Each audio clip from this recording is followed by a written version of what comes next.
Excel's Power Query has totally changed the way I work in Excel. It's allowed me to save what feels like thousands of hours, and it's so simple to use once you understand some basics. So that's why I made this intro video right here. But by the time I was done, I thought to myself, man, there's so much more I want to say, which is why I'm making this follow-on video. I'll show you 13 mind-blowing features to allow you to automate what you're doing in your spreadsheet. And before we jump in, let's just do a quick recap of what exactly Power Query is. See, anytime that you're working with data in Excel that you keep coming back to each month, you should generally be structuring your files via this format, where you have your source data, then you build your inputs on top of that source data, and then you showcase your final results via these outputs. So for source data, that's information as you export it from a separate source, like an accounting software. And in this video, we'll be using a general ledger and a profit and loss. Then your inputs can be any assumptions in your file, like a sales target or a conversion rate. And your outputs can be something like this or like this. The key is to separate these three data types so that as you refresh your source data each month, your inputs will stay connected and continue to update your dashboards with minimal effort. But here's the thing. Many times, data that you export from somewhere comes in a format that doesn't make it so easy to manipulate. So you need to build this middle layer where you clean or transform the data to allow you to more easily manipulate and then present that data. And that's where Power Query shines. Power Query is an ETL tool, which stands for extract, transform, and load. You can extract information from a table in your file or a separate file, or as we'll soon do together, an entire folder of files. And then you can transform that data in pretty much any way that you would in Excel so that you can then load back that data. And you could load back that data as a table or a pivot table or even a pivot chart. So now let's open up our Excel file and see this in action. And you can download these files for free in the description, along with this guide that I'll be including that'll showcase everything we're gonna cover in this video in perfect detail. All right, so to get started, I'm gonna open up my general ledger for 2025, which is an export directly from my accounting software. So here I can see all the transactions that make up my financial statements for January 2025. Let's load this into Power Query by clicking on Data and then From Table Arrange. And notice what happens whenever I do that. Excel is first gonna convert this information to a table. I'll go ahead and click OK, and then it's going to open up the Power Query editor. Now, before we do anything with the Power Query editor, I just wanna show you what exactly is happening when you load back this information. So I'm just gonna click this button, close and load, and now a new tab is opened with this same table. What's really cool is that this information is actually tethered to my source information. Let me show you what I mean. First, I'm just gonna remove the styling on this table over here, and I'll keep the styling on this one so that we remember that this is the actual transformed Power Query table. Let me just create a new window. Perfect. So now that I have these two tables side by side, my source table and my loaded table from Power Query, watch what happens if I just come over here and change this, let's say to 75,000. And then if I come to data, and I'm going to hit refresh all. And when I hit refresh all, any transformations that take place in Power Query are going to be run, and then the information is going to be served back in this table. So watch what happens when I click that button. See, that over there just changed to 75,000. Now that may not seem like much, but again, going back to what I was saying, every single month now, when this information updates, as I start making a lot more transformations, I could just click one button to get the results of those transformations. So now whenever February comes around, I could just copy and paste my information at the bottom of this table, and it'll update over here. So let's actually do that. I'm gonna open up my files, and I'm gonna open up my February information over here. All right, now here's February's data. I'm just gonna do this really simply to start. I'm gonna copy this information, and then I'm just gonna paste it over here. And notice what happened on the very bottom. See this over here? My table that Power Query created by default when I clicked on data from table arrange just got extended, which is a very important property of any data table that you create in Excel. So now watch what happens whenever I come back to my destination over here from Power Query, and if I click refresh all. See that? The information just got pulled in because this information from my source is now tied to the table. Well, that's a lot of steps to go to the actual file and load in the actual information by copying and pasting it and then hitting refresh. So instead, let's see if we could utilize another way that I could bring in the information, this time from a separate file. So I'm again gonna click on data, and this time I'm gonna click the get data dropdown, and I'm gonna click on from file and then from Excel workbook. And now I'm just gonna point to, let's say, the month prior, that's December 2024, and I'm gonna click on import. So now I get this screen where I have this file, and this is a preview of what that file actually looks like. As you can see, it has December's data, and Power Query is asking me what exactly I wanna do. Now I could again just click load, which will load it to a new table, but I actually wanna combine it into this table over here. So I'm gonna click first on transform data. Now, as you can see, I have December's information loaded into Power Query, and I don't really need these two columns over here, but I'm just gonna leave them for now. I'm also going to change this to December so that I remember that this is December's data. Now, before I try to combine this information with our initial Power Query table that now has January and February's data, I'm first just gonna click the dropdown. I'm then going to click close and load to, and then I'm going to click only create a connection. And the reason for that is I don't actually need a separate table for December's information that I just loaded in. So I'm only going to create a connection and ideally copy this information via Power Query into this query here. So if I click on data, queries and connections, I could see my queries, and I'm now going to click back into that table 1 over here. So the goal is to get December's data into this table 1. And the way that we're going to do that is via a concept called appending. So watch what I'm gonna do. I'm gonna click on append queries, and now Power Query is asking me which two tables I want to append. Now, appending is when you take one table and just stack it on top of another table. So as long as the columns match, all the information will be combined into one table. So I'm just going to click on December over here, and I'm going to click on OK. And now watch what happens. If I scroll down, you'll see that December's information was also copied in. So now I'm gonna click again that close and load button and watch what happens to my table over here. It looks like it just got longer, but we have one problem. Over here, this is really a date, but instead Excel converted it to a number, which is the default for how dates actually show. So if I double click into the query, I could hover on this little button over here that shows date, and then I can change this to a date as such. And it looks like everything is looking good. So now I'm gonna click again, close and load. And now I have all of my information for all 3 months. But once again, pointing to this information each and every single month just to refresh the data is a step that I can avoid if I instead load it from a folder. So let's now do that. I'm gonna instead open up an entirely new file. And this time I'm gonna click data, get data from file. And this time I'm gonna click from folder. So here's my folder with all 4 months of general ledger activity from November 2024 to February 2025. I'm gonna go ahead and click on open.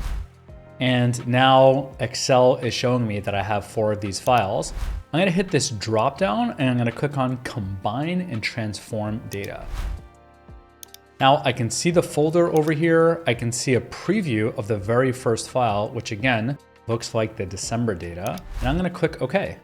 And now, once again, I'm in the Power Query editor. So let's just see if this works properly by me hitting close and load. And check it out. Now we have all of the information for all 4 months loaded in over here with just one simple click utilizing Power Query.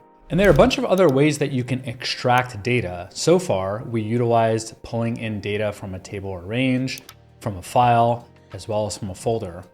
You could also pull in data from the web. I like to do this with my SharePoint directory so that everyone in my organization can access and refresh these files.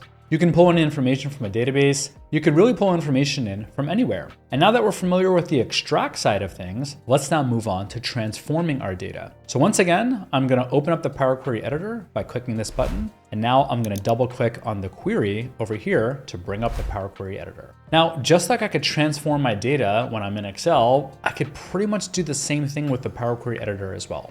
So first, let's remove some columns. I don't really need this source.name column, which shows the actual file name over here. And then for some reason, Power Query is pulling in these 2 blank columns. I'm just gonna hold down Control and select both of them. Then I'll right click and I'll click on remove columns. Now, I only want to showcase the transactions that relate to either bills or expenses or journal entries. I don't want to showcase any actual income amounts. Now again, I don't want my source information to change. I only want what I load back from Power Query to showcase the information filtered as such. Well, just like I could filter in Excel, I'll now filter by clicking this button over here, and I'm going to uncheck invoice and deposit. And now I'll click OK. Now I'm going to do one more step. I want to add the sales tax for any amounts that relate to dues and subscriptions. Now I'm in the US and sales tax is oftentimes around 8%. So for that, I'm just going to click on add column. Then I'm going to click on custom column and I'm going to call this sales tax. Then I'm going to click on amount. I'll insert it. I'll hit the star for multiplying 0.08 as such. And it looks like no syntax errors have been detected. So I'll click OK. All right, now just to make sure I don't face an issue, I'm gonna change the styling over here where it says ABC123, which is what is by default for text. And I'm going to instead select whole number over here. Now notice what's happening as I made all of these steps. See, Power Query is recording each and every single one of these steps in the applied steps section over here. And if I click back, I could see these steps being taken. So let me just double check if all of this is working. I'm gonna click again on File, Close, and Load. And now let's see what happens to my table. All right, and it looks like it all updates. I have that new column, all the deleted columns, and the filters as such. But there are a few more issues here. Remember, I said that I only want to apply this formula for dues and subscriptions. So let me just make that edit by again, double clicking into the queries and connections. And there are a few ways now for how I could change this. First, I could double click over here into added custom to pull back up this formula. But there's another way that I could also see what's happening, and that's if I X out and under the home ribbon, click on advanced editor. Now this over here, this is a language called M. And what happens is every time you make a transformation or take any sort of action in Power Query, Excel is gonna record the actual source code in this language under the advanced editor. Now, I don't know how to read M or manipulate M, and quite frankly, I don't really have the time right now to learn it. So let's see if ChatGPT can help me. Still downloading QuickBooks reports manually? There's a better way. Introducing ModelWiz, your Excel automation superpower. One click to pull your financial data, another click to transform it into stunning dashboards. Create professional 3-statement models instantly. No more data entry. KPI dashboards, cash flow projections, pitch decks, all automated and all connected to your QuickBooks. This is actually our tool that we built after years and years of development. And you could try it absolutely for free at modelwiz.com. Okay, so here I have my prompt. I have a table in Excel that I've loaded into Power Query, and I would like for your help in making some further edits. Currently, we have a column for sales tax, which takes our amount column and multiplies it by 8%. Instead, I want to have this column only return 8% if the account is 60400 dues and subscriptions. When you're done, I then want you to also create a new column called total amount, which sums up the sales tax column with the amount column. Here's the M code. Please send back the fully updated M code with these edits. So I'm just gonna copy this M code from the advanced editor now, and I'm gonna paste it in, and let's see what ChatGPT says. All right, and it looks like it's going through all of the updated M code. This is pretty cool. So I'm just gonna click on copy over here, and let me just paste over this M code as such, and let me click on done, and let's see if this worked. All right, it seems to be working. I now have sales tax that is only reporting for this dues and subscription line. I have the total amount column that is updating from dues and subscriptions. And if I click close and load, you'll see that now I have my transformed data. So this is pretty cool. Every single month now, as I have a new general ledger, I could just drop it into this folder, hit one button for refresh over here, and all of my information will transform into this table. Now, if instead you only wanted to utilize, let's say, the most recent month, you could always sort on that in the Power Query editor when it showcases the files in the first step, and then only choose that very first file. All right, now I wanna do one more thing with this file. See, I don't really care about the class, but instead, I do care about the actual owner of each of these classes. and I want to bring the owner as a new column into this table. Now, typically the way you would do this is you would have a separate table with each department or class, and then the owner, and you would utilize like an XLOOKUP or an index match in order to bring the information in. But once again, I don't want to have to write that formula each and every single month. So instead, I'm going to utilize Power Query via what's called a merge. So first, let's create that table. I'm going to go to sheet 1 over here. And I'm first just going to get a list of all of my departments by using the unique function and selecting my class column over here. And then just to be safe, I'm going to copy this and paste it as values, as I don't want it to change if my information updates.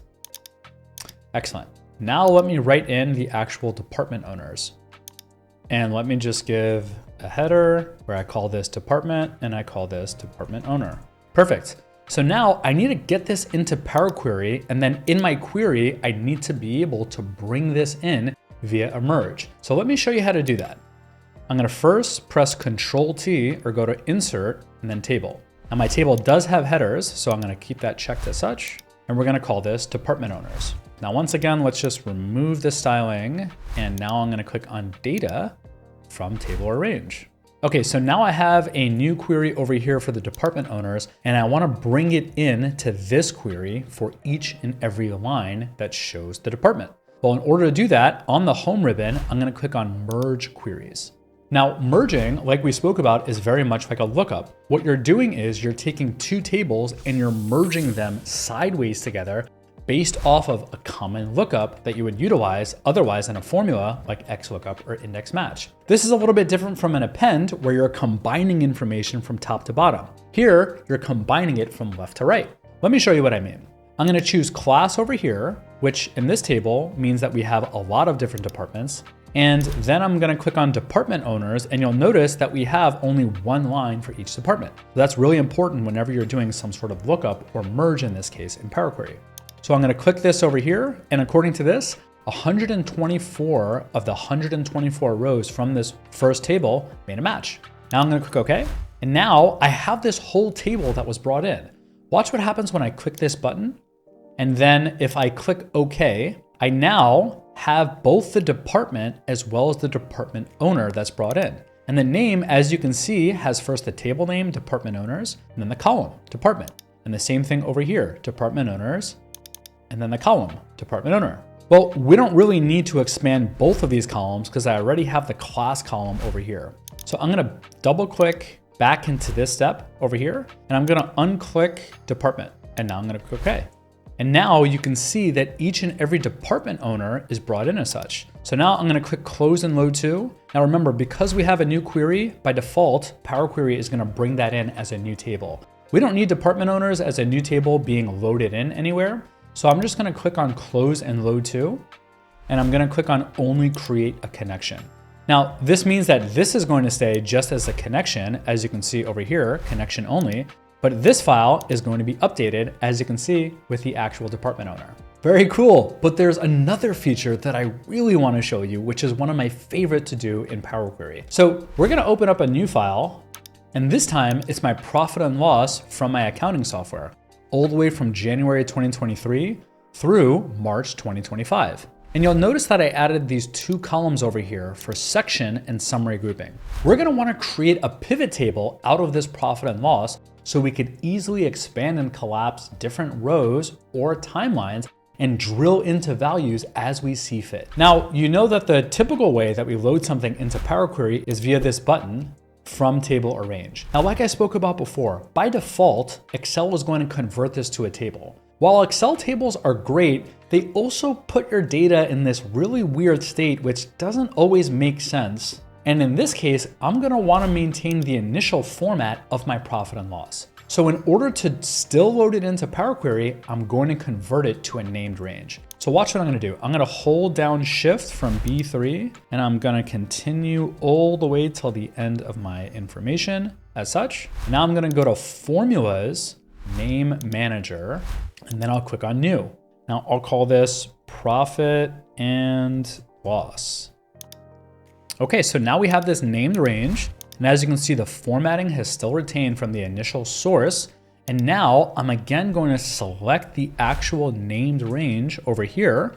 Then I'm going to click on data and then from table arrange. And look what happens. The Power Query editor opens automatically. It doesn't convert it to a table. So now that I'm in the Power Query editor, it looks like my very first row over here is really my headers. Well, Power Query has a really neat tool where you can just click use first rows as headers over here. And now the information got shown as such. Now, in this case, we need to, in essence, get the information where I have just one column for the date and another column for the amount, which means that each and every single row that I have over here will have an additional line item for each and every single date and amount that it relates to. And in order to do that, we're going to utilize a feature called unpivoting. So watch what I'm going to do. I'm going to hold down Shift and select these three columns. I'm then going to right click and I'm going to click unpivot other columns. Now look at what Excel just did. It just took all of my columns and converted it into this vertical format where now I can double click attribute and rename it to date. And all of the accounts have now a date and amount for that date shown in this way, which is going to make it so much easier for me to then manipulate my data, especially when I convert it to a pivot table. But let's just make a few other changes. I'm going to call this account over here. And then in this case, as you can see, it has both the date and the time, and it's using text right now as the format. Well, sometimes if you change to date, Power Query is not really going to be able to identify it. But that's okay. I'm going to X out of that. And this time I'm going to click on transform, and under date, I have a bunch of options. One of them being parse. Let's see what happens when I click that. Awesome. Now it looks like my data was just converted to a date. Now I could do a bunch of other things. For instance, I can click on month and choose the start of the month, and it'll transform my data to instead pull the start of the month. We don't need that, but there are a lot of really neat things that you can do in Power Query. Now watch what I'm going to do. Unlike last time where we loaded the data back as a table, this time I want to load it directly as a pivot table. So I'm going to click on close and load to, and this time I'm going to click on pivot table report in a new worksheet, and I'm now going to click OK. All right, and now that I have my pivot table connected to my profit and loss query, which is connected to this source tab over here. So let's create our pivot table by putting the section as the first item, then the summary grouping, and then the account. Then the date is going to be in our columns, and the value is going to be over here as such. Now we just need to make a bunch of different design changes. First and foremost, I'm going to right click where it says income, and I'm going to click on collapse entire field as such.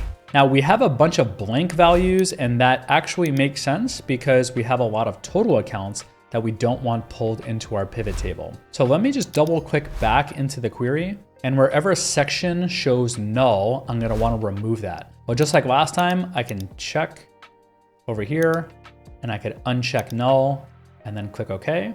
And now when I just click close and load, all the information should be updated to remove these blanks as such. Great. Now, I'm not a fan of the way that these numbers are showing, so let me just click this down arrow in the pivot table, and I'll click value field settings, number format, and then I'll click on number. Let's use 1000 separator and the parentheses shown here, and I'll click OK. All right, this is starting to look a little bit better. Let's get rid of the grand total over here. That doesn't really make sense. So I'm gonna click on design, grand totals, and I'm only gonna keep it for our rows. Now for operating expenses, let's just go ahead and expand this. But let's collapse the actual summary grouping by again, clicking on collapse entire field as such. Now let's change the styling of our pivot table over here. And under pivot table analyze, we don't need the field headers either. Awesome. Now, if you're doing this and it doesn't showcase in this order, well, you can just select the entire row over here and just hover over until you get this little move icon. And then you can move these accounts as you see fit. So if I want to move operating expenses under income, then I could instantly do that. Or again, I can just come over here and move it this time below gross profit, and all the information updates. But now I have the ability to drill into whatever date that I want over here. And I could also expand what makes up this summary grouping, or I could just double click into a value and I'll get taken to a whole new table with the information from my profit and loss. And again, each and every single month, as my information updates to a new month, as long as it's connected to my named range, all I'll need to do is come to this tab and hit refresh all, and everything will update.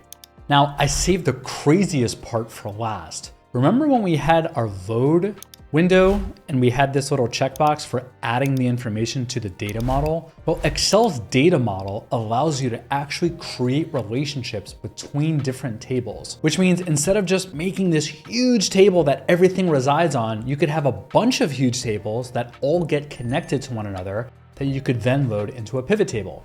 So in this case, I have again a full profit and loss, only I could toggle on any date or any department. And what's really cool is that if I double click, I won't only see the accounts, but I'll also see the transactions that make up each and every single account. And I could also compare the information from prior period or maybe even prior year. And then I also loaded up the information to get me to a budget versus actuals. And the good news is I cover all of that in depth in this video right over here called I Built the World's Greatest Pivot Table. So go ahead and check out that video and become a pro once you master Power Query. I'm Josh, your CFO guy, and I'll see you in the next video.